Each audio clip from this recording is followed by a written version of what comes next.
Abdul Somad sudah talqin tarekat, maka dia sudah bid'ah. Kalau begitu, Anda juga melakukan bid'ah, karena baca Quran itu dengan talqin. Laqana yulaqqinu, mulaqqin, si syekh, kita mulaqqan. Seperti apa ini Buya sebenarnya? Jadi pengikutnya anti sufi, tetapi kita lihat Imam Ibnu Taimiyah dan muridnya Ibnu Qayyim itu bahkan punya karya-karya tentang kesufian, tentang ihsan. Silakan Buya. Bismillah. Ini karena ngomong Ibnu Taimiyah saya harus ta'awuz dulu ya. Biar nggak ngomongnya campur dengan emosi. Baik. Syekh Ibnu Taimiyah tidak perlu meragukan terhadap keabsahan ilmu tasawuf, dan tersebarnya Islam di negara kita adalah karena jerih payah para ulama sufi.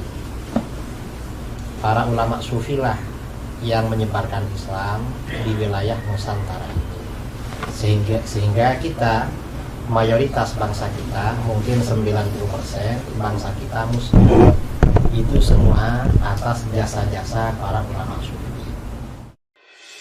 Assalamualaikum warahmatullahi wabarakatuh. Tanah ini adalah tanah wakaf, luasnya lebih kurang 1 hektar, berada di Palas, Kota Pekanbaru, Riau. Di atas tanah ini akan dibangun asrama. Inilah yang nanti akan berperan untuk tempat belajar santri kita. Kami amat sangat mohon kepada Allah Subhanahu wa taala, semoga dimudahkan, dan mari kita support pembangunan ini. Ini akan menjadi amal jariah kita sampai mati menghadap Allah Subhanahu wa taala. Apa yang kita tanam hari ini, itu yang akan kita petik. Apa yang kita wakafkan hari ini, itulah yang akan mengalir ke makam kita, ke kubur kita. Ma'akal tafa'afnaita, yang kau makan busuk. Wa malabista fa'ablaita, yang kau pakai lapuk. Wa mata sadaqta fa'amdaita, yang kau sedekahkan, itulah yang akan menolong, itulah yang akan menjadi amal jariah. Berkah selalu jamaah semuanya. Terima kasih. Assalamualaikum warahmatullahi wabarakatuh. Assalamualaikum warahmatullahi wabarakatuh. Waalaikumsalam warahmatullahi wabarakatuh. Bismillahirrahmanirrahim. Alhamdulillahi rabbil alamin, hamdal hamidin, hamdal mustaghfirin, hamdan yuwafi ni'amahu wa yukafi'u mazidahu. Ya Rabbana lakal hamdu kulluhu wa lakas syukru kulluhu, kama yanbaghi li jalali wajhikal karimi wa azimi sultanik. Asyhadu an la ilaha illallah wahdahu la syarikalah, wa ashhadu anna Muhammadan abduhu wa rasuluhu, la nabiyya wa la rasula ba'dahu. Fallahumma salli wa sallim wa barik ala sayyidina Muhammadin wa ala alihi wa sahbihi ajmain. Kaum muslimin, kaum muslimat, hadirin hadirat yang dimuliakan oleh Allah Subhanahu wa taala, pada pagi menjelang siang ini Allah mentakdirkan kita dengan takdir terbaik, berkumpul dengan para ulama di dalam majelis ilmu, yang mana pada hari ini begitu spesial. Bersama kita telah hadir Al-Ustadz Tuan Guru Profesor Dr. Haji Abdul Somad LCMA, dan juga telah hadir bersama kita Al-Ustadz Tuan Guru kita Buya Dr. Ar-Razi Hashim LCMA, yang mana saya yakin mereka berdua ini tidak saling mencari, tidak saling ingin bertemu barangkali, tetapi takdir Allah begitu indah, Allah pertemukan mereka berdua. Dan juga insya Allah nanti pada beberapa saat lagi Kiai Haji Idrus Ramli juga akan hadir bersama kita. Alhamdulillah, bertemunya para ulama kita ini dan kita duduk bersama mereka menyejukkan hati kita. Mudah-mudahan apa yang kita lakukan pada pagi menjelang siang ini insya Allah menjadi pemberat timbangan kebaikan kita di akhirat kelak. Amin ya rabbal alamin. Hadirin hadirat, para asatiz yang dimuliakan oleh Allah Subhanahu wa taala, tema kita pada pagi ini menarik, yaitu membincangkan salah satu dari pilar agama kita, di mana pilar agama kita terdiri dari 3 hal. Yang pertama iman, yang kedua Islam, dan yang ketiga ihsan. Jadi pada kesempatan yang berbahagia ini kita akan bertanya, membahas beberapa hal penting kepada ketiga ulama kita yang insya Allah hadir bersama kita pada pagi ini, insya Allah. Dan insya Allah dalam beberapa detik lagi Kiai Idrus Ramli akan datang. Kita sambut beliau terlebih dahulu. Insya Allah. Baik. Ahlan wa sahlan Kiai.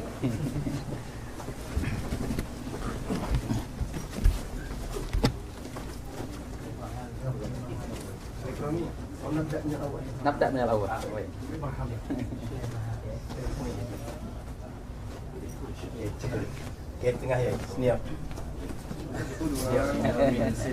Baiklah hadirin hadirat yang dimuliakan oleh Allah Subhanahu wa taala, para asatiz yang hadir di majelis pada hari ini.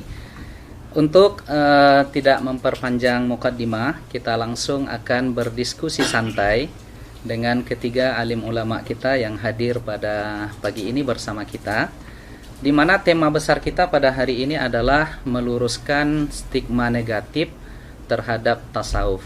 Ada beberapa pertanyaan yang akan kita bagikan kepada para alim ulama kita pada pagi ini.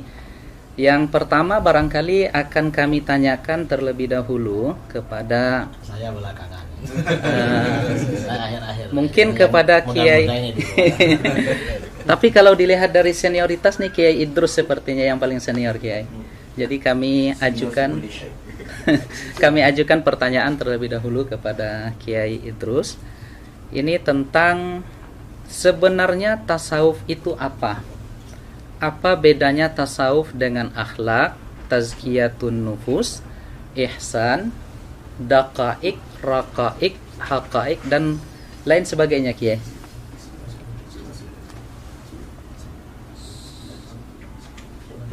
Ya, Assalamualaikum warahmatullahi wabarakatuh. Waalaikumsalam warahmatullahi wabarakatuh. Tasawuf itu nama satu disiplin ilmu. Dibilang akhlak ya memang akhlak, dibilang ihsan ya ihsan, kemudian dibilang raqaik juga raqaik, ya terserah. Cuma yang populer memang tasawuf, dan orang-orangnya disebut sufi. Karenanya tidak ada orang disebut akhlaki, nggak ada. Yang ada ya memang sufi. Dan akhlak itu diantaranya ya bagian daripada ajaran tasawuf. Saya kira begitu. Baik. Berarti bahasa atau narasi akhlak, tazkiyatun nafs, ihsan, tasawuf itu sama, Kiai ya? Sama. Substansinya sama. Ya, substansinya memang sama. Karena para ulama kita ketika mendefinisikan tasawuf ya ilmu untuk mengetahui ahwal tazkiyatun nafs. Baik. Kemudian ketika membicarakan tasawuf dasarnya hadis tentang ihsan. Kemudian yang dibahas di dalam ilmu tasawuf juga akhlak-akhlak. Jadi itu artinya ya intinya sama antara tasawuf, akhlak, ihsan. Cuma kalau tasawuf ini lebih khusus daripada akhlak. Karena kalau akhlak, kalau istilah akhlak, semua firqah, semua tawaif di dalam Islam menerima. Hatta orang-orang yang anti tasawuf itu menerima pada akhlak.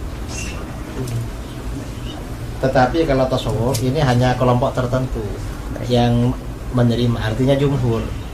Orang-orang yang anti tasawuf itu tidak menerima pada tasawuf. Kalau pada akhlak mereka menerima. Baik. Jadi tasawuf ini khususiyah bagi kita. Khususnya ahlu sunnah. Ya, khususnya ahlu sunnah Wal jamaah. Jadi nggak ada tasawuf di Syiah ya? Ya, tidak ada. Tidak ada tasawuf di Syiah. Walaupun mungkin mereka menghubung-hubungkan atau mengaku-ngaku ada tasawuf, ya hanya menghubung-hubungkan, mengaku-ngaku. Karena asas tasawuf itu tazkiyatun nafas. Termasuk tazkiyatun nafas itu kan menyucikan hati dari prasangka yang tidak baik. Syiah itu prasangkanya kan tidak baik pada sahabat, pada siapa. Jadi memang tidak ada tazkiyah. Baik. Sahih. Terima kasih Pak Kiai Haji Idrus Ramli atas jawabannya yang begitu luar biasa. Kemudian kita ingin mengelaborasi sedikit ya, menambah lagi Ini kami tujukan kepada Al-Ustadz Profesor Ustadz Abdul Somad.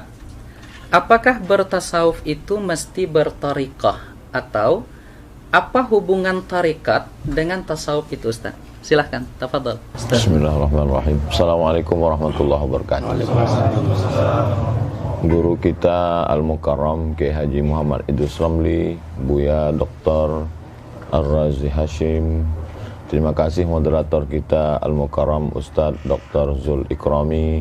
Bersama kita juga ada Imam Besar Masjid An-Nur Pekanbaru Riau, Al-Mukarram Ustadz Dr. Zul Hendri Rais, dan para asatis yang tak dapat disebutkan satu persatu.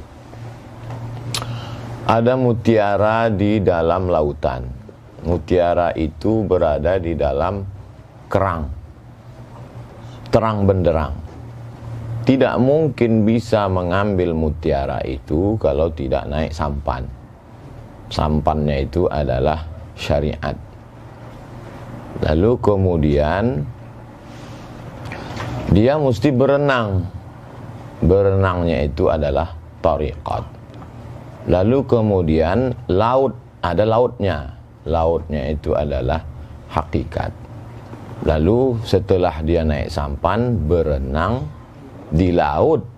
Kalau berenang di darat, itu buaya darat. Masuk dia ke laut itu, tenggelam dia, basah dia, nampaknya mutiara itu didapatkannya. Maka itulah dia ma'rifat. Tentu dengan proses yang panjang. Ketika Al-Ghazali Abu Hamid ditanya, apa itu ma'rifat? Kata Imam Al-Ghazali, nurun yaqdhifullahu fi qalbi abdih. Cahaya yang ditembakkan Allah, dipancarkan ke dalam hati seorang hamba. Buah daripada riyadhahnya, buah daripada melawan hawa nafsunya yang zahir dan yang batin. Itulah dia. Lalu kemudian apapun nama kapalnya, ada kapalnya kebetulan dinakhodai oleh Syah Al-Imam Bahauddin Naqsyabandi, maka kapal itu namanya kapal Naqsyabandiyah. Kebetulan nakhodanya namanya Al-Imam Abul Hasan Asy-Syadzili, nama kapalnya Syadziliyah. Kebetulan nama nakhodanya Al-Imam Abdullah Asy-Syattari, nama kapal itu Syattariyah. Nama nakhodanya Muhammad bin Abdul Karim Samman, nama kapalnya Sammaniyah. Semua kapal-kapal ini berada di lautan La ilaha illallah Muhammadur Rasulullah. Maka insya Allah akan sampai. Jadi yang tidak sampai, yang tidak melewati jalan, atau dia bersikut-sikutan di jalan itu, maka itu yang tidak sampai. Makanya ketika para masyayikh itu bertemu, maka mereka bertemu karena memang diawali dari, kalau kata Al-Imam Syekhul Islam Zakaria Al-Ansari, kata dia ini adalah ilmun, suatu ilmu yu'rafu bihi, dengan ilmu ini bisa diketahui ahwali tazkiyatin nafs. Setelah tazkiyatin nafs, tasfiyatil akhlaq. Setelah itu ta'miriz zahir wal batin. Puncaknya adalah linailis sa'adatil abadiyah. Jadi kalau ada orang mengatakan saya tidak bertarekat, langsung saja kita tanya nama dia. Nama kau siapa? Nama saya, kebetulan dia orang Melayu, Atan misalnya. Berarti dia sudah membuat namanya tarekat Ataniyah. Dia membuat jalan sendiri. Kalau saya tak sanggup, saya membuat jalan. Maka dalam akidah saya ikuti jalan Al-Imam Abul Hasan Al-Asy'ari. Dalam masalah fiqih saya ikuti jalan Al-Imam Muhammad bin Idris Asy-Syafi'i. Dalam masalah tasfiyatil qalb, saya ikuti jalan Al-Imam Bahauddin An-Naqsyabandi. Lebih selamat. Wallahu a'lam. Terima kasih Prof. Abdul Somad atas analogi yang luar biasa tentang tariqah, hakikah, dan ma'rifat tadi. Sekarang kita kepada Abuya Dr. Ar-Razi Hashim, masih turunan tentang pertanyaan tadi. Jadi jika begitu Buya, jadi tariqah itu sesungguhnya apa? Lalu yang kedua, di dalam tariqah itu ada istilah yang kita dengar, yang jamak kita ketahui, yaitu istilah suluk. Nah, kemudian selanjutnya kita juga mendengar ada bai'at terhadap torikoh tertentu. Nah, ini bagaimana sesungguhnya, Bu ya? Dipersilakan. Izin Pak Kiai. Ya. Izin Syekh Musa. Ya, betul. Ada kata suluk ya, ada bai'at, Ada bai'at, torikoh. ada torikoh. Tadi sudah sangat gamblang disebutkan torikoh itu jalan. Jadi kalau bahasa saya sederhana, mau jadi dokter tapi nggak kuliah, bisa nggak? Nggak bisa. Nggak bisa. Nggak bisa. Mau usul kepada Allah tapi tidak bertorikoh. Nah, dalam torikoh itu seperti tadi Syekh Abdul Somad mengatakan ada renangnya, ada cara berlayarnya. Cara itu disebut metodologi. Metodologi itu kemudian diturunkan dalam bentuk suluk. Kemarin masih ingat kita waktu duha kemarin baca kitab Tartibus Suluk. Suluk dalam kitab itu bukan suluk dalam pengertian awam. Pengertian awam suluk itu i'tikaf 10 hari, 40 hari. Enggak, semua thariqah punya metodologi tazkiyatun nafs atau tasfiyatul ahwal atau ma'rifatullah. Metodologinya itu kemudian diturunkan dalam sebutan suluk. Maka suluk artinya menempuh jalan. Menempuh jalan. Man salaka tariqan. Tariqan. Jadi pasangannya pasti tariqan. Nah, di situ ada yaltamisu bihi ilman. Nah, ilmu ini macam-macam. Ada ilmu billah, ada ilmu bi ghairillah. Kita bagi dua aja. Nah, tariqah itu suluk ila tariqillah. Suluk jalan, menempuh jalan kepada Allah Subhanahu wa taala. Supaya ada komitmen. Misalnya kita kuliah masuk dosen tertentu, ada kontrak belajar nggak? Ya. Ada. Kontrak belajar itulah bai'at. Baik. Jadi kontrak belajar itu bai'at. Ya. Di saat kita kuliah di satu tempat atau sekolah nyantri, kita pesantren, bisa nggak masuk pesantren 2 pesantren sekaligus? Tidak. Nggak sanggup ya? Nggak sanggup. Nggak bisa. Nggak bisa. Bener. Mungkin. Bagaimana, Bu ya? Makanya bai'at itu kalau lagi salik cukup 1 bai'at. Satu. Tapi kalau antum sudah mursyid boleh banyak bai'at. Baik. Ya, jadi bai'at itu secara harfiah artinya ngambil sumpah setia mau jadi murid seorang syekh. Bai'at ini tidak akan bermanfaat kalau tidak ada mahabbah kepada syekh itu. Zikir yang 40 kali jadi ramah rasanya. Tapi kalau sudah mahabbah, maka zikir 70.000 pun terasa sebentar. Itu yang dimaksud oleh Sidi Abdul Hasan Asy-Syadzili, syaikhuka man la yut'ibuka. Gurumu, ya, syaikhuka man la yut'ibuka. Gurumu yang jika mengajarmu, menyuruh kamu berwirid, tidak membuat kamu terbebani. Jadi kalau kita disuruh wirid 100 kali pagi sore pun dah terbebani, itu bukan mursyid kita, berarti bukan jodoh. Bukan berarti makom dia bukan sampai makom mursyid. Kitanya nggak mahabbah sama orang itu. Maka untuk suluk supaya tidak keluar-keluar, tidak balik-balik, perlu ada bai'ah. Namun dalam pemahaman saya sekarang, bai'at itu kan hakikatnya kepada Nabi, khulafa, ya, kemudian terakhir nanti Imam Mahdi.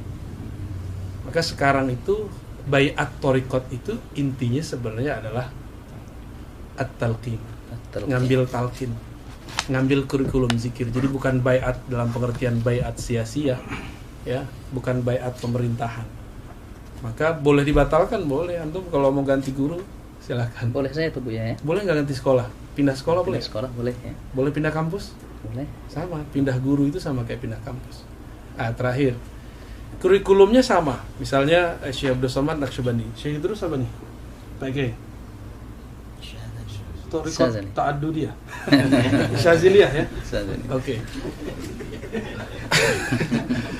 Di thariqah ini khasah.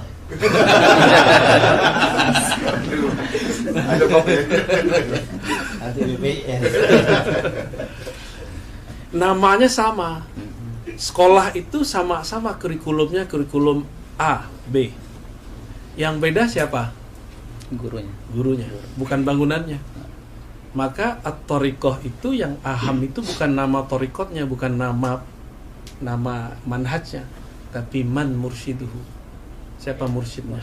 Nah, itulah inti dari thariqah bai'at. Ya. Ya, penjelasan yang luar biasa rekan-rekan sekalian yang dimuliakan oleh Allah. kita tambah lagi dan semakin kesini semakin menarik. Ya, saya ingin ke Profesor Ustadz Abdul Somad lagi.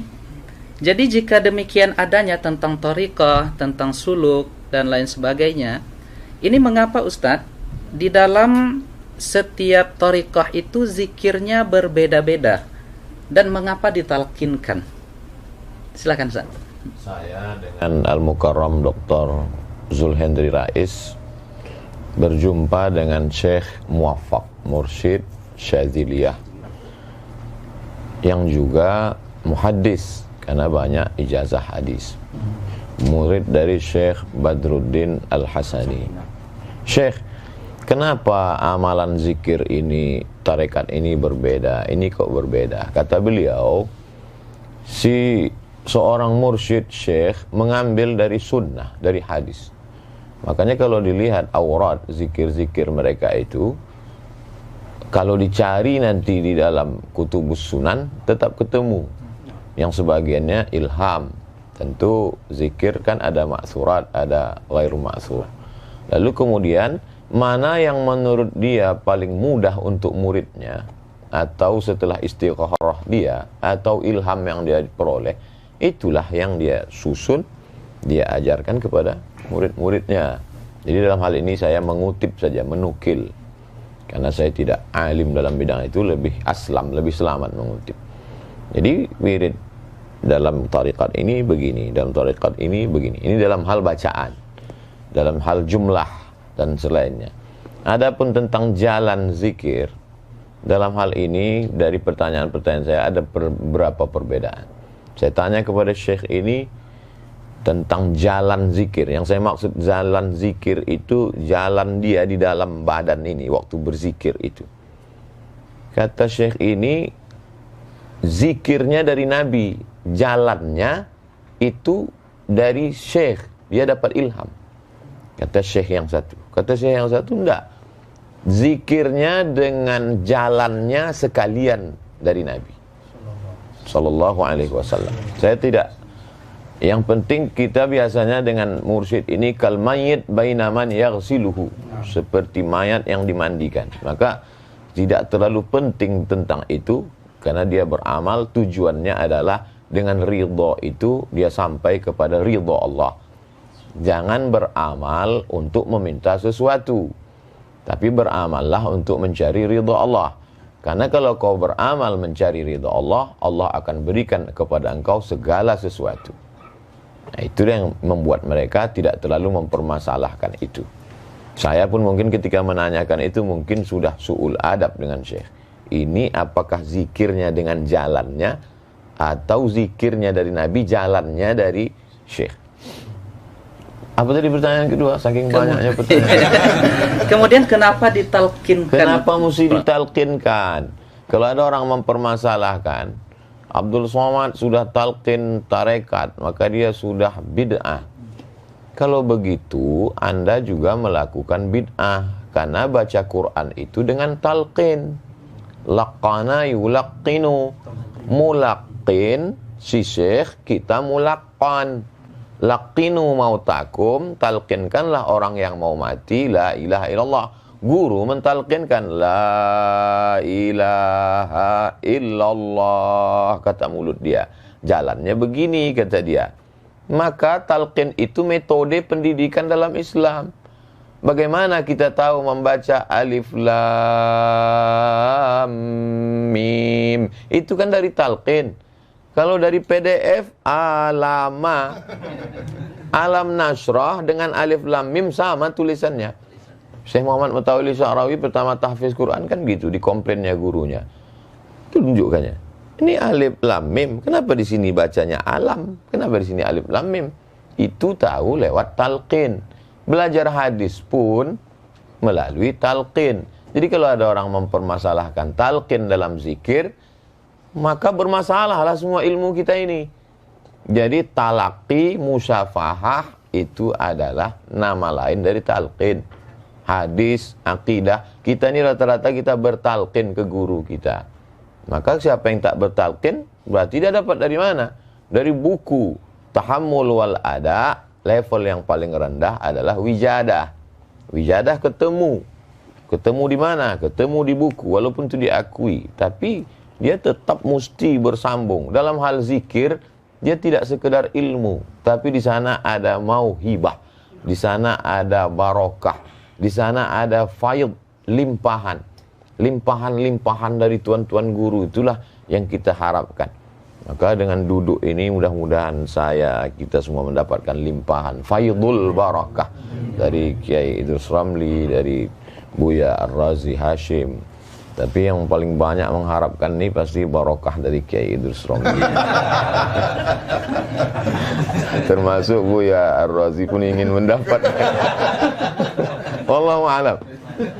Terima kasih Prof. Abdul Somad ya yang sudah menjelaskan dengan begitu gamblang ya tentang sebegitu indahnya. Jadi apa yang disampaikan oleh Ustaz Abdul Somad dengan Buya Ar-Razi Hashim dengan Kiai Idrus Ramli tadi, sesungguhnya apa yang kita tanyakan dengan seluruh jawaban mereka tadi menampakkan keindahan pilar ketiga di dalam ajaran agama kita itu, yaitu tentang ihsan. Nah, kalau begitu Kiai, saya ingin ke Kiai Idrus Ramli lagi. Mengapa ada stigma miring terhadap tasawuf, atau banyak yang menyesatkan tasawuf ini Kiai, dan bahkan dengan tegas mereka katakan sufi itu zindik, kemudian sufi ini adalah orang-orang yang tidak terikat dengan Al-Quran dan Sunnah, dan mereka adalah ahlul bid'ah. Ini mengapa ada stigma dan kesan seperti itu Kiai? Silahkan Kiai. Ya, terima kasih ya.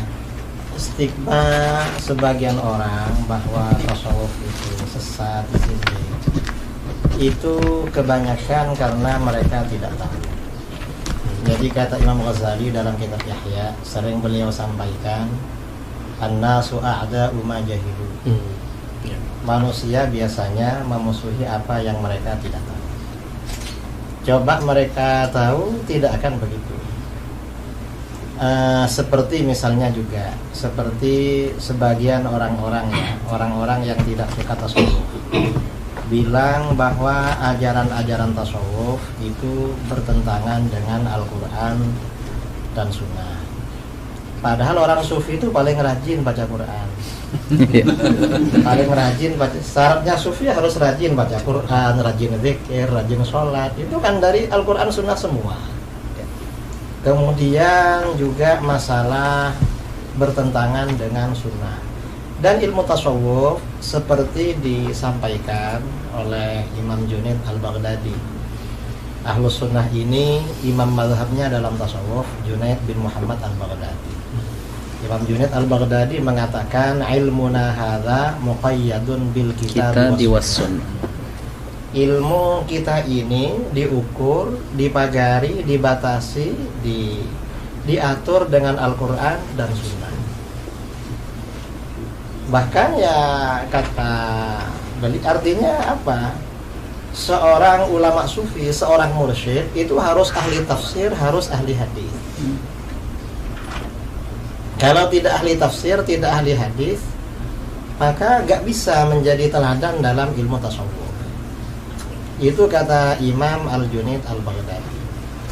Dan para ulama sufi ini dasar-dasarnya kembali pada Al-Quran, pada Alkitab dan Sunnah, lebih dari itu.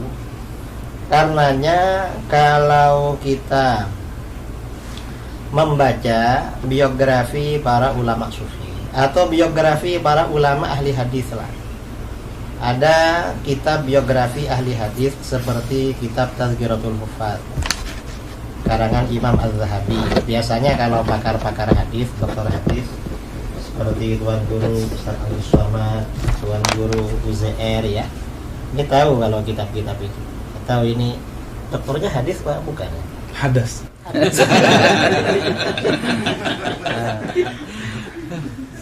Akidah. Dokternya di akidah. Ya Bu ya? Ya? Di akidah. Saya kira ahli hadis. Ya. Hadisnya di Darus Sunnah ya. Hadrat Akbar. Dia mau Jumat. Itu banyak kita jumpai para ahli hadis terkemuka itu justru ulama sufi. Baik. banyak para hufad ya. Jadi level tertinggi dalam ilmu hadis tuh biasanya kan yang mendapat gelar hafid, hufad lah. Itu yang level tertinggi kalau di sekolah mungkin S3, doktornya tuh hafid itu. Nah, itu yang sufi itu banyak sekali. Ada misalnya kita kalau baca kitab sering Rawahu Abu Nu'aim. Abu Nu'aim ini orangnya sufi dan beliau menulis biografi para ulama sufi dengan metode ahli hadis yang berjudul kitab Hilyatul Auliya. Kitab Hilyah ini bisa dikatakan kitab tasawuf, bisa dikatakan kitab hadis. Bagi muhaddis cocok karena memang standarnya mulai dari sanad-sanad, kemudian dari manhaj yang disampaikan itu ahli hadis. Dikatakan kitab tasawuf cocok juga karena dari awal memang pembelaan terhadap ajaran tasawuf. Jadi kitab Hilyatul Auliya. Atau misalnya siapa lagi ya yang ahli hadis seperti Ibnul A'rabi, itu juga ahli hadis tapi sufi ahli hadis. Dan masih banyak yang muhaddis yang sufi, yang perawi kitab Sahih Muslim. Sahih Muslim ini sanadnya sampai kepada kita itu melalui ruwat yang sufi. Gak ada yang selain sufi. Kalau ilmu tasawuf dibatalkan, habis semua riwayatan kita terhadap kutubus sittah ini habis semua putus. Karena ulama sufi memang yang mengemban itu. Kemudian lagi ya, ada yang mengatakan bahwa di kalangan tasawuf itu ada kelompok zindik. Yang zindik itu mungkin itu yang disebut dengan dakhil, oknum. Jadi dia sebenarnya bukan betul-betul sufi, tetapi tasawuf dijadikan kedok untuk menyebarkan kezindikannya. Nah, untuk oknum-oknum seperti ini bukan hanya di kalangan sufi, di kalangan ahli hadis ada juga.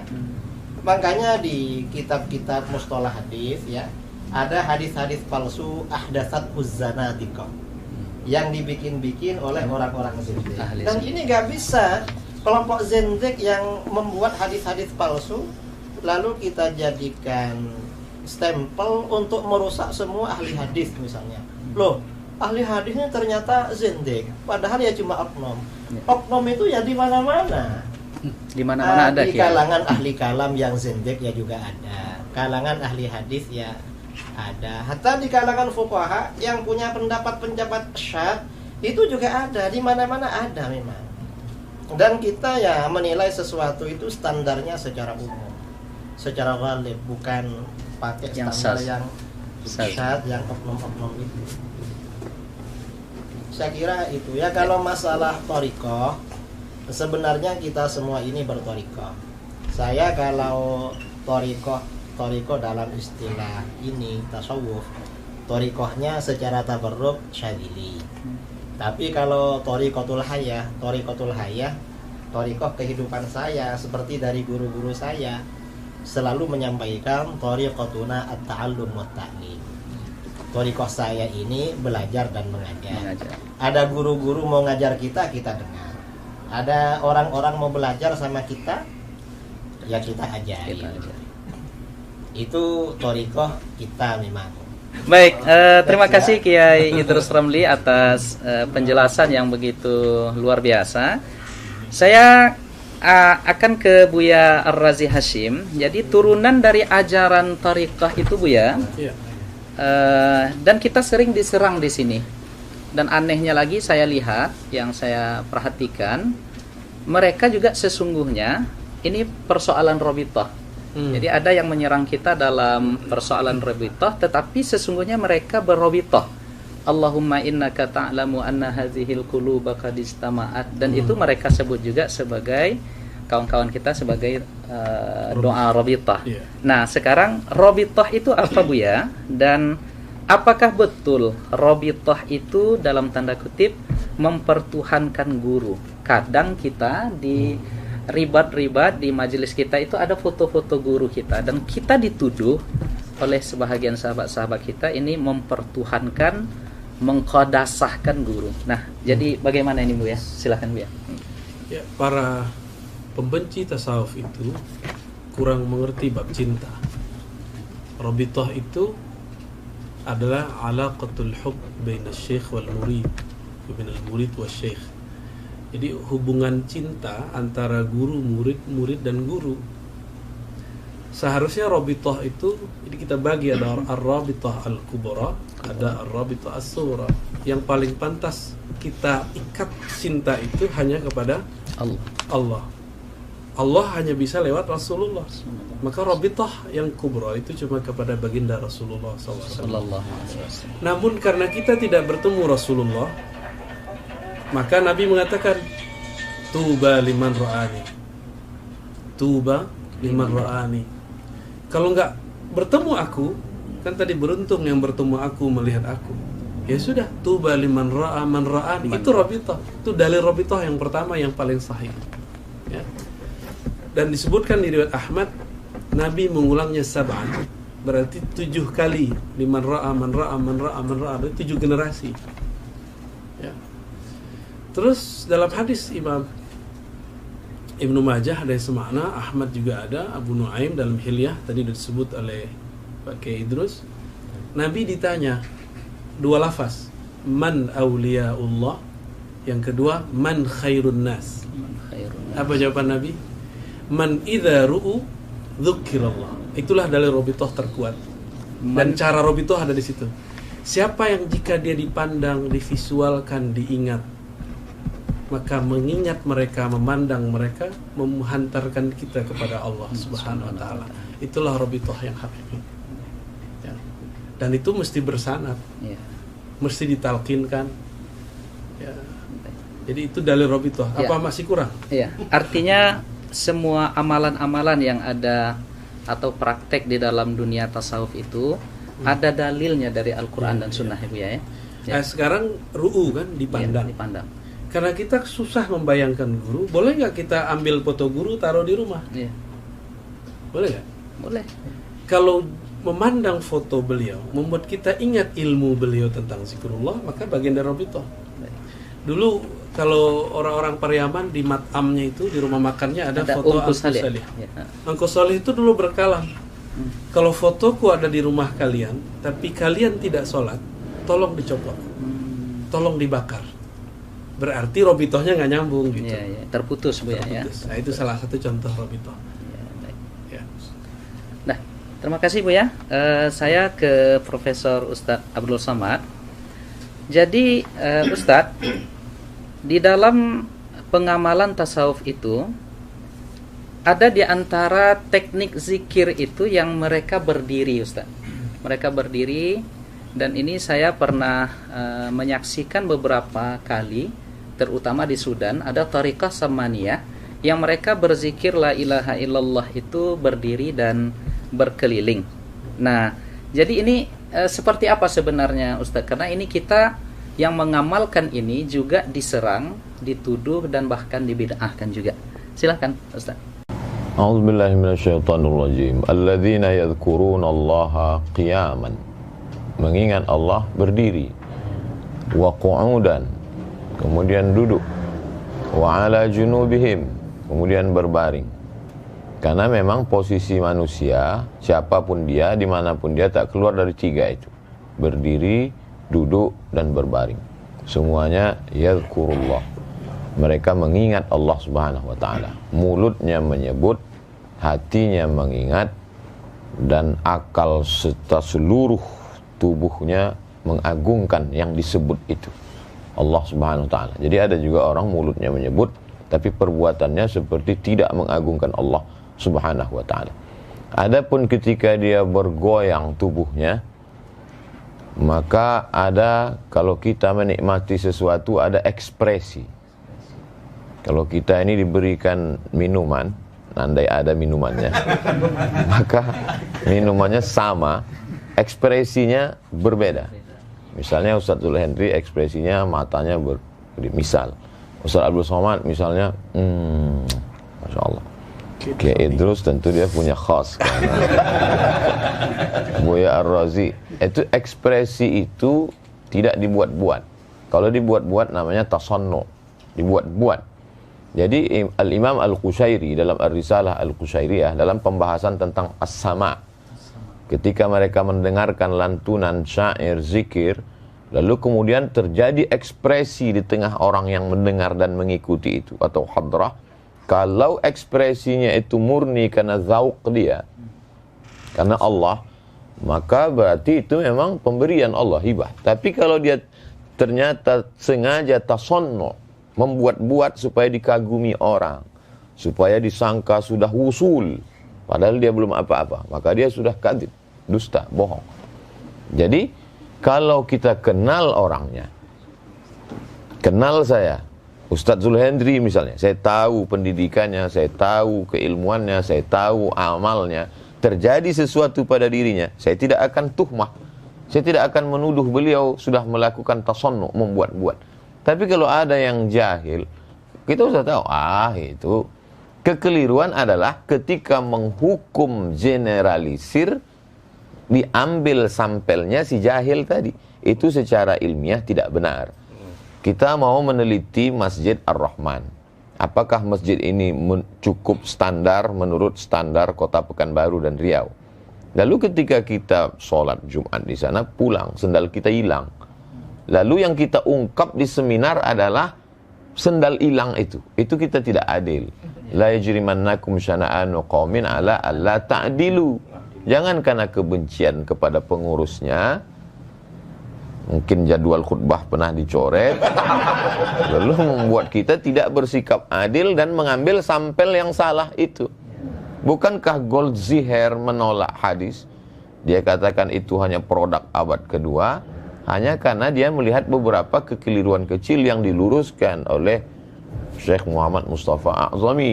Berarti salah. Jadi kalau ada orang menilai tasawuf salah dari kasuistik tadi, maka sesungguhnya metodologi yang dia pakai sama dengan metodologi Goldziher. Jadi keliru. Jadi dalam hal tentang dia menggoyangkan kepala atau menetes air matanya adalah ekspresi terhadap zauk, cita rasa. Untuk merasakan kopi saja kadang perlu puluhan tahun. Untuk merasakan nikmatnya makanan, pakaian perlu. Bagaimana dengan rasa? Tentu itu melalui proses riyadhah yang panjang.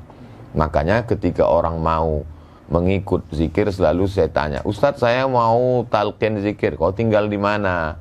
Saya di Rokan Hulu. Oh, pergilah ke Pondok Darussalam. Di sana ada Buya Alaidin yang secara tariqat mu'tabar dan beliau alim Azhari. Oh, saya dari Pelelawan, ada di sana Buya Somad, anak beliau, adik kelas saya, Ustadz Zul, imam di Masjid Agung, dan dia alim, faqih. Jadi kita arahkan kekeliruan, kesalahan adalah ketika orang yang baru taubat 2 hari, ikut berzikir, diangkat menjadi khalifah, mursyid, lalu itu merusak tasawuf. Karena maka kalau banyak orang bertasawuf, bahkan dosen tasawuf, tapi tidak bertasawuf. Sama seperti di Mesir dulu zaman kami ada namanya Dr. Ala. Dr. Ala itu komentator bola, S3 bola, tapi tak pernah main bola. Itu jadi ketemu ada orang yang beramal tasawuf tapi tidak berilmu. Ada orang berilmu secara teori tapi tak bertasawuf. Beda dengan Mesir. Syekh Dr. Profesor Dr. Ahmad Omar Hashim, rektor waktu kami dulu belajar, itu mursyid dan dia mensyarah Sahih Bukhari, alim. Nah itu jadi perlu, alhamdulillah hari ini para kiai, para buya, para orang alim bertasawuf. Inilah yang akan meluruskan tasawuf. Wallahu a'lam.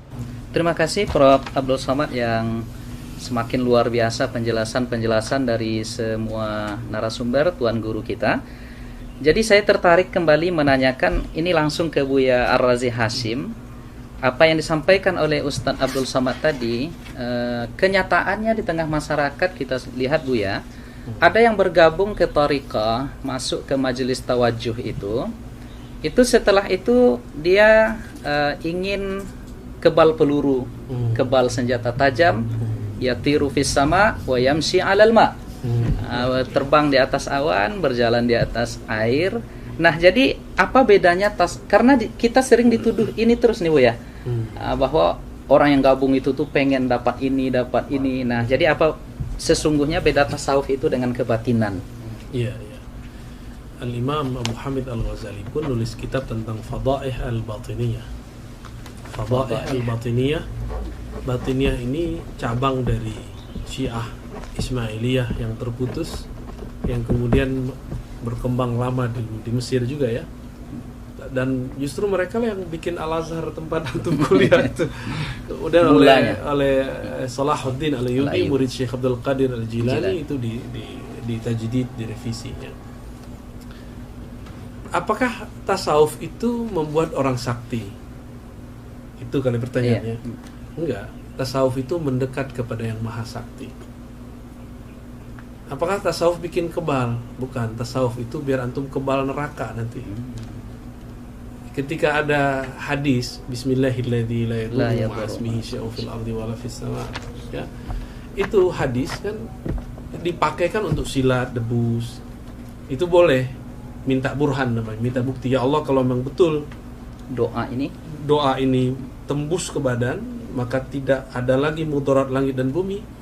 Tapi jangan sering-sering. Maka lakukan sesekali aja kayak Nabi Ibrahim. Liyatma'inna qalbi. Boleh sesekali. Itu mau diajarin. Belum makamnya Bu ya. Bukan, orang SMA aja bisa, masa dokter nggak bisa. Ya, berarti kurang yakin kalau mana SMA yang ini. Belum berani.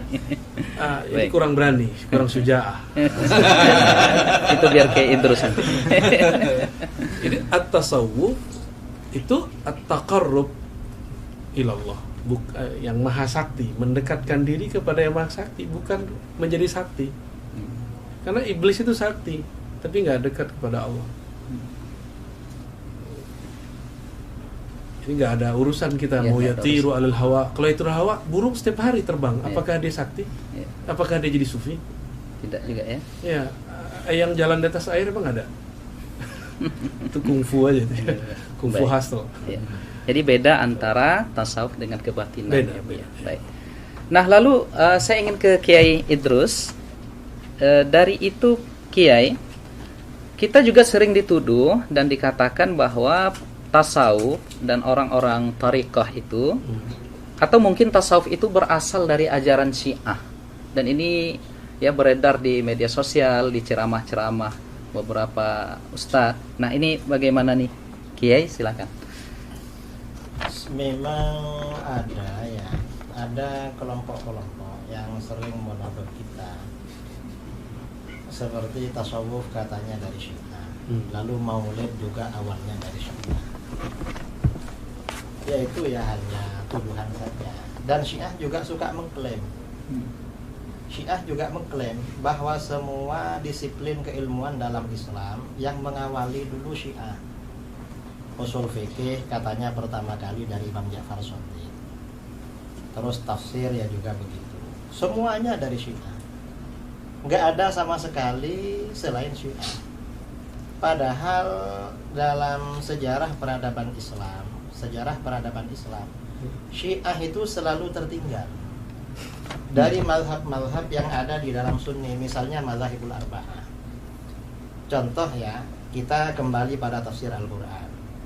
Setelah mazhabul arba'ah, Hanafi, Maliki, Syafi'i, Hambali, masing-masing punya disiplin kitab Ahkamul Quran. Beberapa ratus tahun kemudian Syiah baru ngarang. Lambat peradabannya, tapi ya Syiah mengklaim. Dan ini kelompok yang nggak suka dengan kita, anti Syiah sebenarnya. Kadang percaya sama Syiah. Anti Syiah, tetapi berita dari Syiah mereka terima gitu. Mereka terima. Ya, karena mengapa? Ya karena mereka agak suka aja sama kita sebenarnya. Jadi dibilang dari Syiah. Ada lagi yang lebih parah dari itu. Tasawuf itu katanya dari Yahudi. Ada yang bilang tasawuf itu katanya dari Hindu, dari mana. Itu lebih parah lagi, tuduhan-tuduhan seperti itu. Padahal ya enggak. coba kita baca di Muqaddimah Hilyatul Auliya. Hilyatul Auliya, Imam Abu Nuaim menulis kitab Hilyatul Auliya itu kan untuk menjelaskan kalau tasawuf itu tidak identik dengan kebatinan. Tasawuf itu tidak identik dengan inhilal minas syariah, melepaskan diri dari ajaran syariat. Tidak. Tasawuf itu tidak identik dengan aliran-aliran di luar Ahlus Sunnah, tidak. Karenanya beliau menjelaskan di dalam kitab Hilyatul Auliya. Jadi kalau itu dibilang dari Syiah ya Tidak tepat. tidak tepat sama sekali. Dan semuanya memang Syiahnya mengakui, lalu yang ini percaya. Percaya aja. Padahal ya tasawuf ini ya dari Islam itu sendiri, dari Al-Quran, dari hadis. Kalau kita mempelajari tasawuf, misalnya kitab Ihya karangan Imam Al-Ghazali.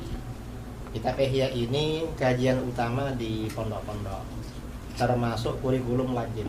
Kalau tidak mengajarkan kitab Ihya berarti pondoknya nakis. Karena itu syaratnya pondok itu harus ada kitab Ihya. Coba baca di kitab Ihya. Hampir semua abwab di kitab Ihya itu dalilnya qala Allah Ta'ala. Lalu setelah itu wa amal ahadits. Setelah itu amal athar. Enggak ada pernyataan misalnya qala Syiah. Enggak ada begitu. Atau qala al-Batiniyah. Qala al-Hunud, orang Hindu. Enggak ada begitu. Semuanya Al-Quran hadis. Kalau kita pelajari itu di kitab Ihya itu sangat lengkap. Tidak perlu membuka syarah. Di Ihya lengkap sekali. Semua persoalan dalilnya Al-Quran, Sunnah, hadis, asar ulama salaf. Ada semua. Saya dari tadi disuruh jawab tuduhan-tuduhan terus.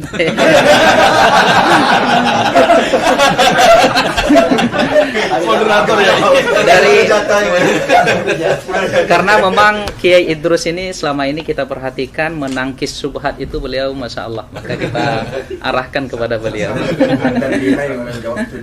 Baik. Baik, terima kasih Kiai. Saya ingin kembali ke Prof. Ustadz Abdul Somad. Sebagaimana yang diuraikan di awal oleh Kiai Idrus Ramli tadi, tariqatuna hadhihi muqayyadatun bil kitabi was sunnah. Jadi tidak ada di dalam pengamalan tasawuf, di dalam kehidupan orang-orang sufi itu yang inhilal minas syariah, yang melenceng dari aturan syariah. Nah, sekarang kita dituduh Ustadz, ya. Katanya seorang sufi apabila telah yakin sampai makrifat, ya, itu bahasa mereka, itu diperbolehkan meninggalkan kewajiban-kewajiban syariat. Apa benar begitu, Ustaz? Mohon pencerahan. Ada seorang wali Allah, dia punya murid-murid. Murid itu pun diambil dari bahasa tasawuf. Arada yuridu, murid, orang yang punya keinginan yang kuat. Begitulah kuatnya pengaruh tasawuf di Indonesia. Sampai yang tidak ikut tasawuf pun disebut juga murid. Jadi bagi yang tidak suka tasawuf itu susah sekali. Nanti di sekolahnya tidak boleh pakai murid. Bid'ah. Nah, itu. Lalu kemudian murid-murid ini dia bawa ke majelis yang dikatakan wali tadi. Dia sedang berada di dalam masjid, sedang berzikir. Begitu mereka sampai, tiba-tiba yang dikatakan wali di dalam masjid tadi meludah di dalam masjid. Ya busuku, meludah. Langsung dia membawa murid-muridnya pulang. Ayo kita pulang, ini bukan wali Allah, tapi wali syaitan. Kenapa? Karena mukhalafat, meludah dalam masjid itu bertentangan dengan sunnah. Itu disebutkan Imam Al-Qushairi yang kita baca Ramadan tahun lalu. Jadi betapa mereka berpegang kepada sunnah. Kemudian ada satu kitab yang ditahqiq oleh Syekh Abdul Halim Mahmud. Beliau dianggap sebagai sufi modern, menjabat Syekhul Azhar, dapat gelar doktor dari Sorbonne, Prancis. Dosen pembimbingnya Louis Massignon, Louis Massignon tulisannya. Dalam kitab itu dia bercerita tentang ungkapan-ungkapan mereka. Idza ra'aitar rajul, kalau kau lihat ada orang yatiru fil hawa, terbang di atas awan. yamshi 'alal ma', berjalan di atas air. La taghtar, jangan tertipu. Tapi pandanglah bagaimana istiqomahnya dia dengan syariah. Lalu kemudian kalau engkau masuk ke dalam hutan, sampai di dalam hutan itu tiba-tiba burung-burung yang di atas pokok kayu itu mengucapkan salam. Assalamu alayka ya Abdus Samad. Maka pandanglah hatimu. Kalau dalam hatimu ada rasa bangga, oh akulah wali Allah, berarti kau sedang tertipu, maghrur. Tapi lihatlah, kalau dalam hatimu ada rasa khasyah, khauf, takut kepada Allah, berarti itu memang datang. Jadi fenomenanya boleh sama, tapi efeknya terhadap diri. Jadi dia lebih banyak melihat dirinya, lebih banyak melihat ke dalam. Tuba liman syaghalahu aibuhu an uyubin nas. Lalu kemudian bagaimana seseorang itu berpegang kepada ikatannya.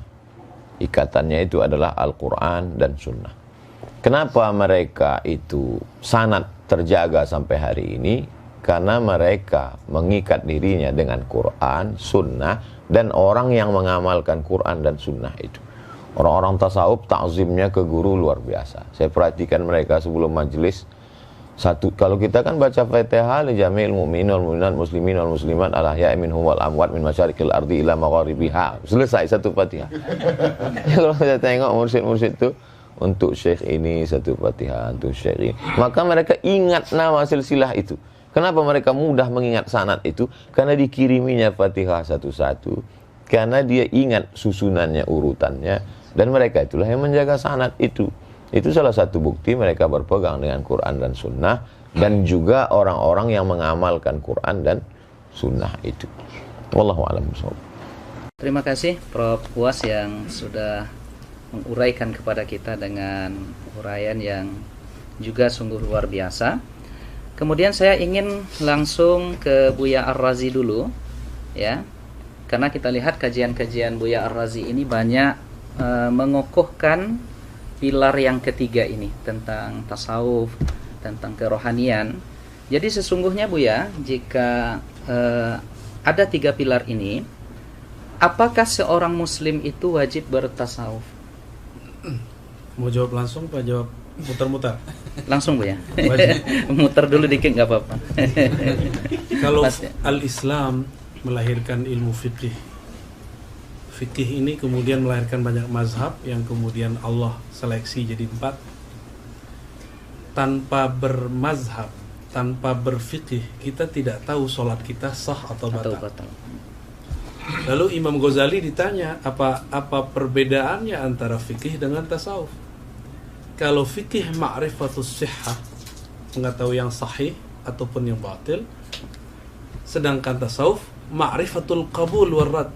Jadi terima tidak diterima itu para sufi sudah ada indikatornya, bisa dicek dan itu jelas ilmiah.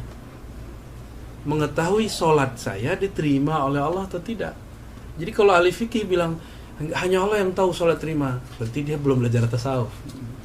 Kalau dia sudah belajar kitab Ihya Ulumuddin yang tadi disebut Kiai Idrus, itu mereka akan mengerti bahwa sholat saya pasti diterima nih, atau tidak diterima. Namun diterima pun dia tetap istighfar. Kenapa?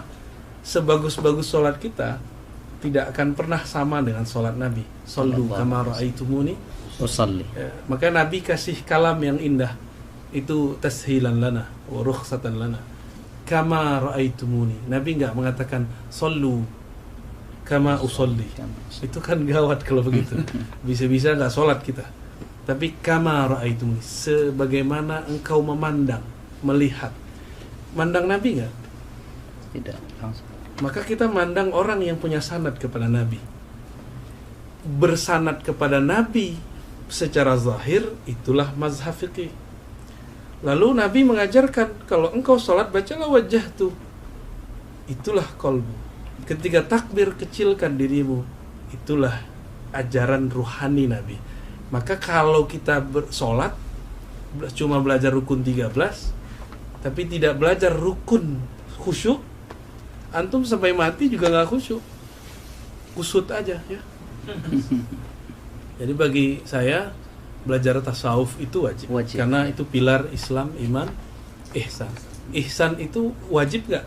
Iya, wajib. cara untuk ihsan tuh tasawuf. Cara tasawuf tuh tarekat. Ma la yutimmu bihil wajib illa bihi fahuwa wajib. Ya. Baik. Terima kasih Buya. Ada 2 atau sekitar 3 pertanyaan lagi ya dalam 5 menit ke depan. Saya ingin ke Prof. Uwas dulu. Jadi ada serangan lagi untuk karena ini sifatnya pertanyaan, tidak lagi tuduhan-tuduhan. Karena ini tidak tuduhan-tuduhan lagi, tidak syubhat lagi. 2 pertanyaan terakhir ini, Prof. Jadi seperti apa sesungguhnya ya tasawuf itu dalam pengamalan salafus saleh? Ada nggak di masa salaf itu ya salafus saleh yang bertasawuf? Karena katanya ini tidak sesuai dengan manhaj salaf dan lain sebagainya. Mohon penjelasan dari Uwas. Khairul qurun qarni, sebaik-baik abad adalah abadku. Tsummal ladzina yalunahum. Kemudian 1 abad sesudah itu. Tsummal ladzina yalunahum. Kemudian 1 abad sudah itu.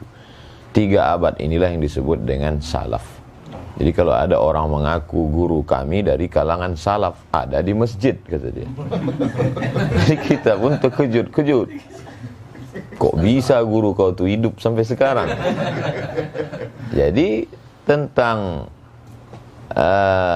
Imam Ahmad bin Hanbal. Imam Ahmad bin Hanbal itu salaf karena meninggalnya tahun 241. Datanglah seorang perempuan bertanya ke Imam Ahmad bin Hanbal, apa hukumnya menjual kain tenun? Kain ini ditenun malam, ketika itu lewat tentara, bawa lampu, bawa terang, pas lagi terang itu dia nenun, pas tentara lewat gelap, pas lewat lagi terang tenun. Apa hukum menjual kain ini? Terus Imam Ahmad bin Hanbal nanya, Imam Ahmad tidak langsung jawab, dia tanya, kamu siapa? Saya adiknya Bishri Al-Hafi. Bishri Al-Hafi sufi. Itulah dalil bahwa salaf itu bertasawuf, karena Bishri Al-Hafi sufi. Kata Imam Ahmad bin Hanbal, inilah warak yang tingkat tinggi, karena orang hanya menjaga dari yang haram. Kalau sekedar lampu, apalah bahayanya. Tapi dia takut itu menjadi hijab antara dia dengan Allah Subhanahu wa taala. Lalu kemudian imam paling tua di antara 4 mazhab, Imam Abu Hanifah, Imam Hanafi, pernah berdiri tegak kena panas. Lalu kemudian ditanya, Imam Hanafi kenapa tidak berlindung di bawah pohon kayu itu? Kata Imam Hanafi, orang yang punya pokok kayu itu minjam duit ke saya. Saya takut kalau saya berdiri di bawah pokok kayu itu, kullu qardin jarra naf'an fahuwa riba. Jadi sampai sehalus itu warak mereka, zuhud mereka. Jadi itulah yang dikumpulkan oleh para ulama, diantaranya dalam Al-Luma' At-Tusi, kemudian dalam Ar-Risalah Al-Qushairiyah, dalam kitab-kitab tasawuf. Kemudian barulah mengkristal susunan yang paling indah kalau dalam mustalah hadis Muqaddimah Ibnu Salah, Ramah Hurmuzi. Sebelum itu baru cantiknya itu pada Ihya Ulumuddin Imam Abu Hamid Al-Ghazali 505. Jadi kalau orang mengatakan mana salaf itu bertasawuf, ya kumpulkanlah. Nah, ini juga bagi penggemar tasawuf, dia dapat bahan banyak dari dialog kita hari ini. Bisa kumpulkan salaf bertasawuf, dalil-dalilnya, bagaimana mereka wara, zuhud, bagaimana mereka takut kepada Allah dan lain sebagainya. Imam Ahmad bin Hanbal ketika beliau amat sangat wara. Jadi sifat-sifat tasawuf itu ada pada diri mereka, walaupun mereka tidak menyebut dirinya sufi. Kebalikan dari yang sekarang, mengaku sufi tapi sesungguhnya sifat tasawuf jauh. Mudah-mudahan kita termasuk orang-orang yang mengamalkan sifat-sifat tasawuf itu, dan kita dijaga Allah SWT. Saya kira demikian. Allah. Baik, terima kasih Prof. Uwas. Ya, berbeda, ada kalam beliau tadi, berbeda dengan hari ini, banyak orang yang mengaku sufi tetapi amalnya jauh dari kesufian itu. Cuma ada yang Ustadz Mawardi dulu mendefinisikan sufi ini, Ustadz, mungkin yang Ustadz sebut tadi adalah sufi yang suka piti. Ada lagi Ustadz Mawardi dulu juga suka film katanya. Nah, jadi yang orang-orang yang Ustadz sebut tadi mungkin sufi yang ke arah situ barangkali. Dakhil. Baik. Terakhir kami arahkan pertanyaannya sebelum nanti closing statement dari Kiai Idrus. Ya, ini ke Buya Ar-Razi Hashim. Saya tertarik menanyakan ini, Buya, bahwa kawan-kawan kita, asatis-asatis yang mungkin berbeda cara pandangnya dengan kita, itu menilai tasawuf dengan penilaian yang negatif. Padahal hasil sependek pembacaan kami, itu imam mereka, yaitu Imam Syekh Ibnu Taimiyah, itu bahkan di dalam Al-Bidayah dikatakan, saya melihat di sini, at-tabarruk bisyurbi ma'i ghuslih. Jadi bahkan Imam Ibnu Katsir mencatat ketika beliau meninggal, itu air pemandiannya itu diminum oleh murid-muridnya. Nah, bahkan hudurun nisa war rijal, dan bahkan Imam Ibnu Taimiyah ini dikuburkan di Damaskus itu di makbarah sufi ya. Nah, ini seperti apa ini, Buya, sebenarnya? Jadi pengikutnya anti sufi, tetapi kita lihat Imam Ibnu Taimiyah dan muridnya Ibnu Qayyim itu bahkan punya karya-karya tentang kesufian, tentang ihsan. Silakan, Buya. Bismillah. Ini karena ngomong Ibnu Taimiyah saya harus ta'awuz dulu ya. Biar nggak ngomongnya campur dengan emosi. Baik. Syekh Ibnu Taimiyah awalnya adalah asyadun nas ya, i'tidaan ala as-sufi wa sufiyah. Adalah orang yang paling keras menyerang tasawuf, tapi niat dia baik. Dia punya definisi tasawuf itu sendiri. Bagi dia sufi itu seperti yang dikatakan Imam Junaid tadi, muqayyadun bil kitab wa sunnah. Tapi itu persepsi dia. Maka dia seranglah Al-Bakri, dia seranglah Ibn Arabi, hatta Ghazali nggak selamat dari dia, hatta Al-Kushairi itu pun dihantam. Yang paling lucu yang dari kalangan Hanabilah yang menulis kitab Manazilus Sairin, Al-Imam Al-Harawi, yang gelarnya juga Syekhul Islam, itu juga dikritisi oleh dia. Jadi Ibnu Taimiyah ini memang jiwa-jiwanya kalau sama orang Asy'ariyah sekarang ya ini jiwa rudutnya tinggi ya. Sehingga kalamnya betul-betul sangat fasih. Kata Az-Zahabi, jika dia yarud ala syai' ka'anna kulla kitabin baina ainaihi. Seakan semua kitab yang dia serang itu sudah hafal semua. Cerdas, secara ibarah ya. Jadi dia cerdas secara memorize, bukan cerdas secara analyze. Ya. Ibn Taimiyah tahun 709 itu pernah berdialog dengan Al-Imam Arif Billah bin Athaillah Sikandari. Kita pernah bahas itu kemarin ya. Di situ terjadi dialog. Sebenarnya Ibn Athaillah sedang yunsih, ya, memberikan nasihat yang tulus kepadanya. Tapi dipahami oleh Zahabi, Ibnu Katsir sebagai syadidan ala Syekhul Islam, orang yang keras kepada Syekhul Islam. Emang begitu. Jadi dari dulu antum kalau mau menjawab tuduhan salafi dianggap kita memfitnah. Kalau kita mengkritisi mereka itu dianggap apa? Nyebarin syubhat ya. Menjadi syubhat yang menyambar-nyambar. Syekh Ibn Taimiyah ini diabadikan sanad thariqatnya oleh Syekh Muhammad Hafiz At-Tijani dalam beberapa makalah sanad ya.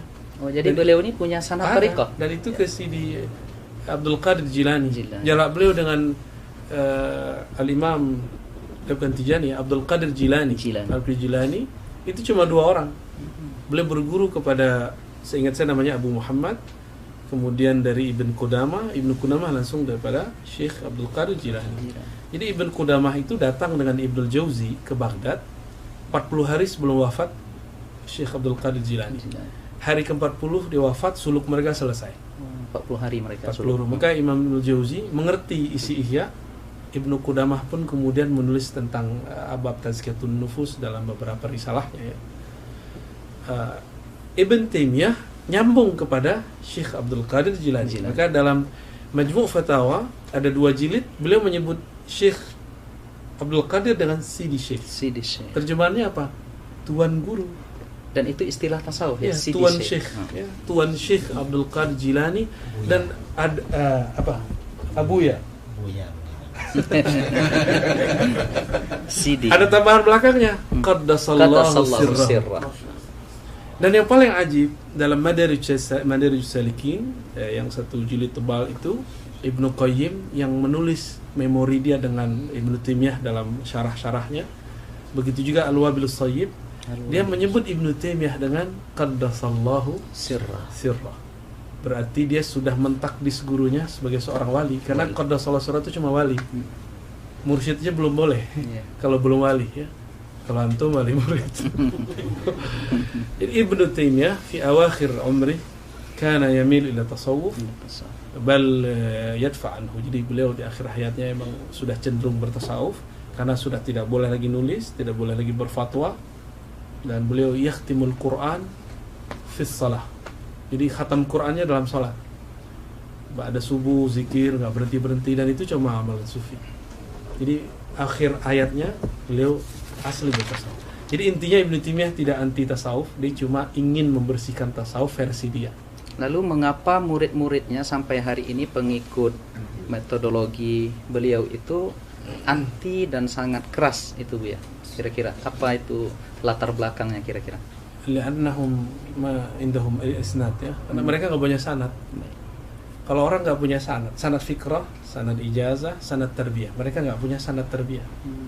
Sanad ijazahnya nggak punya kan? Sanad tarbiyah ini paling mahal. Mereka nggak punya sanad tarbiyah, sehingga tidak ada yang ngerekam thariqatnya Ibnu Taimiyah. Ketika dikabarkan oleh para masyayikh, Ibnu Qayyim nulis Madarijus Salikin, itu Muhammad Hisan itu mentahzir kitab Ar-Ruh. Jangan dibaca kitabnya. Al-Adawi meragukan karya Madarijus Salikin. Usah baca kitabnya. Jadi mereka sendiri kurang ajar sama imamnya. Apalagi sama kita. Apalagi sama orang-orang di samping saya. Jadi ini terakhir ya. Kita itu walaupun mau menjawab mereka, tapi niatnya memperkuat diri kita. Kita la nashtaghil bimasailihim bi ikhtilafihim. Kita enggak usah repot dengan mereka. Kita perkuat saja aswaja yang kita punya. Masalah mereka mau jidal ya sudahlah, biarin aja. Nanti kalau jidal kita serahkan kepada Syekh itu. Baik. Baik, terima kasih Buya Razi Hashim ya, dengan segala informasi berharga yang beliau sampaikan kepada kita tentang sisi lain dari Al-Imam atau Syekh Ibnu Taimiyah. Kita masih menyebutnya imam, kita masih menyebutnya Syekh. Sebagaimana disampaikan oleh Buya tadi, murid-murid beliau sudah menganggap beliau pula menjadi seorang wali dengan ungkapan Qaddasallahu sirrah. Artinya ujung-ujungnya kita yang ingin mencintai tasawuf ini adalah kebeningan kalbu. Maka kita tidak punya rasa benci kepada siapapun. Artinya ketika ada yang menuduh kita, tentu kita berhak untuk memberikan hak jawab. Itu aja barangkali ya Buya ya. Prof Was. Nah, terakhir kita minta closing statement dari Kiai Idrus Romli, karena tadi pertanyaan-pertanyaannya memang yang sifatnya rudud harus diberikan kepada beliau dan sudah habis ya tentang rudud itu. Maka untuk closing statement kita berikan dalam waktu barangkali 3 menit kepada Kiai Idrus Romli hafizahullah taala. Silakan Kiai. Hafizahullah, bukan Qaddasallahu sirrah. Hafizahullah taala. Sengaja tadi disebut itu mau memancing Kiai. Apa komentarnya? Silakan Kiai, tafadhol. Terima kasih ya. Jadi saudara-saudara kaum muslimin dimanapun Anda berada, dari tadi kita menikmati sajian tentang ilmu tasawuf yang disampaikan oleh ini dua tuan guru yang sangat viral sekarang ini. Setelah saya gitu.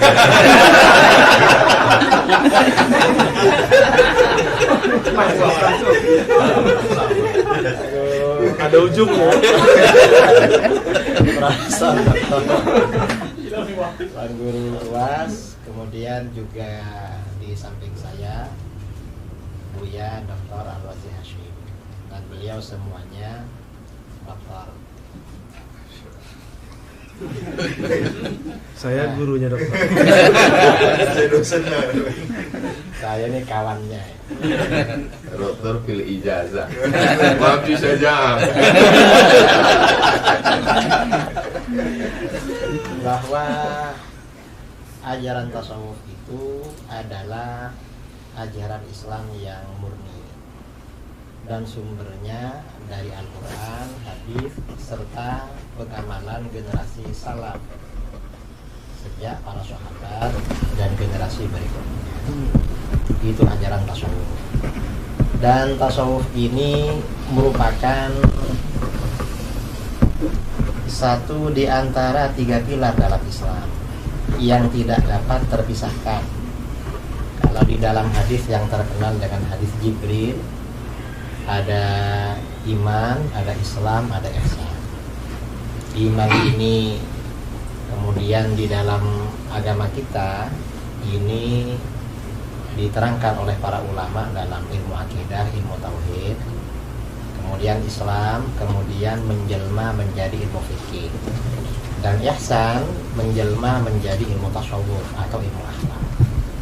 Kalau tasawuf ini tidak ada, berarti terdapat kekurangan dalam diri seorang muslim, karena salah satu pilarnya tidak lengkap. Ini masalah tasawuf. Dan tasawuf ini bukan teori, tetapi lebih pada pengamalan. Karenanya para ulama ketika mendefinisikan tasawuf, definisinya beda-beda. Karena yang mereka definisikan itu sesuai dengan ahwal atau apa yang dicapai, yang dirasakan oleh masing-masing. Karena memang tasawuf itu lebih pada pengamalan daripada teori. Karena itu kaum muslimin ya dimanapun berada, ya tidak perlu meragukan terhadap keabsahan ilmu tasawuf. Dan tersebarnya Islam di negara kita adalah karena jerih payah para ulama sufi. Para ulama sufi lah yang menyebarkan Islam di wilayah Nusantara ini. Sehingga kita, mayoritas bangsa kita, mungkin 90% bangsa kita muslim, itu semua atas jasa-jasa para ulama sufi. Kita bersyukur kepada Allah Subhanahu wa Ta'ala, cinta kepada para ulama sufi. Kalau Al-Fakir sendiri, Al-Fakir ya bukan sufi. Bukan sufi dalam arti yang diterangkan dalam ilmu tasawuf. Kalau seperti kita ini ya mungkin muhibbin. Kita ini menjadi penggemar ya, menjadi penggemar pecinta kaum sufi, itu sudah bagus sekali. Kalau kita ini menjadi sufi betulan seperti para ulama sufi yang dulu-dulu, ya mungkin ya bukan makomnya. Kita ini hanya makom pencinta sufi. Saya kira seperti itu. Dan saudara-saudara gak perlu ragu-ragu dengan kebenaran tasawuf. Kalau ada orang-orang yang tidak suka dengan tasawuf, menuduh-nuduh atau bilang sesat, bilang apa, itu gak perlu didengar. Karena mereka, yang jelas mereka tidak masuk dalam dunia tasawuf dan bukan orang-orang sufi. Saya kira itu dari saya, mungkin mewakili dari 3 narasumber, 2 saya dan 2 kawan ini ya, termasuk mewakili diri sendiri. Idrus Jelawan. Saya kira itu dari saya. Kurang lebihnya mohon maaf. Assalamualaikum warahmatullahi wabarakatuh. Waalaikumsalam warahmatullahi wabarakatuh. Masya Allah, rekan-rekan sekalian, para asatiz, para hadirin hadirat yang dimuliakan oleh Allah, keterangan-keterangan, penjelasan dan uraian yang disampaikan oleh ketiga pendekar aswaja ini luar biasa. Saya tidak akan menyimpulkan apapun yang mereka sampaikan. Tetapi sebagai penutup dari moderator, saya teringat dan diingatkan oleh beberapa kawan tadi. Dulu ada 3 orang Asy'ariyah sezaman. Yang pertama namanya adalah Al-Imam Ibnul Baqillani. Itu gelarnya digelari pada masa itu dengan Bahrun Mawrik. Ya, beliau ini ibarat lautan yang menenggelamkan. Kemudian ada Al-Imam Abu Bakar Ibnu Furak, Ibnul Fawrak, ya. Ini gelar beliau adalah Sallun Mitrak, ya, pedang pemukul besi. Jadi luar biasa hujah-hujah beliau sezaman dengan Imam Ibnul Baqillani. Dan ada lagi disebut oleh Imam Nawawi, beliau ini adalah Al-Ustadz Abu Ishaq Al-Isfirayini. Nah, ini gelar beliau adalah Narun Tuhrik. Narun Tuhrik, ya, api pembakar. Nah, sekarang agaknya kita boleh memberikan gelar kepada ketiga asatiz kita di sini, ya, rekan-rekan yang setuju, ya. Yang pertama kepada Buya Ar-Razi Hashim kita gelari dengan Barqun Lami', ya. Barqun Lami', kilat yang menyilaukan. Kemudian kilat yang menyilaukan, insyaallah dengan ilmu dan ruhani beliau. Kemudian kepada Yai Idrus, karena beliau biasanya garang, ya, untuk merudut segala, ya, mengkonter segala pemahaman-pemahaman yang keliru, kita gelari sebagai Asadun Qami', yaitu singa pemberangus. Karena beliau punya saja'ah, ya.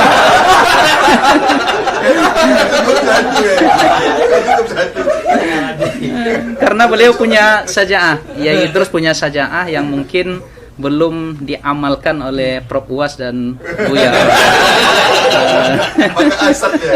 Maka cocok kita sebut sebagai Asadun Qami'. Kemudian terakhir kepada Uwas kita berikan gelar Saifun Qati', pedang tajam. Luar biasa, ya, anekdot para alim ulama kita ini yang, ya, sesungguhnya bercanda tetapi ada hikmah-hikmah yang luar biasa dari jawaban-jawaban mereka. Kita bermohon kepada Allah Subhanahu wa taala, semoga Allah kumpulkan kita dengan Sayyiduna Muhammad sallallahu alaihi wasallam di surganya dan diberikan nikmatnya pandangan kepada Allah Subhanahu wa taala kelak di surga, kita mendapatkan ridha darinya. Dan tentunya kita yang berkumpul di sini dan siapapun yang melihat video ini mudah-mudahan diberikan kasih sayang oleh Allah Subhanahu wa taala, dan kita ungkapkan, ya, kepada mereka dan kepada yang hadir semuanya bahwa kita mencintai mereka karena Allah Subhanahu wa taala. Demikian acara kita, diskusi kita pada pagi ini yang mengumpulkan 3 pendekar aswaja, yang mudah-mudahan ini memberikan pemahaman yang baik kepada seluruh yang mendengarkan. Dan banyak maaf dari kami yang membawa acara ini. Kita tutup dengan doa kafaratul majlis. Subhanallahumma bihamdika asyhadu an la ilaha illa anta astaghfiruka wa atubu ilaik. Wa barakallahu fikum. Semoga Allah jaga kita semuanya. Wassalamualaikum warahmatullahi taala wabarakatuh.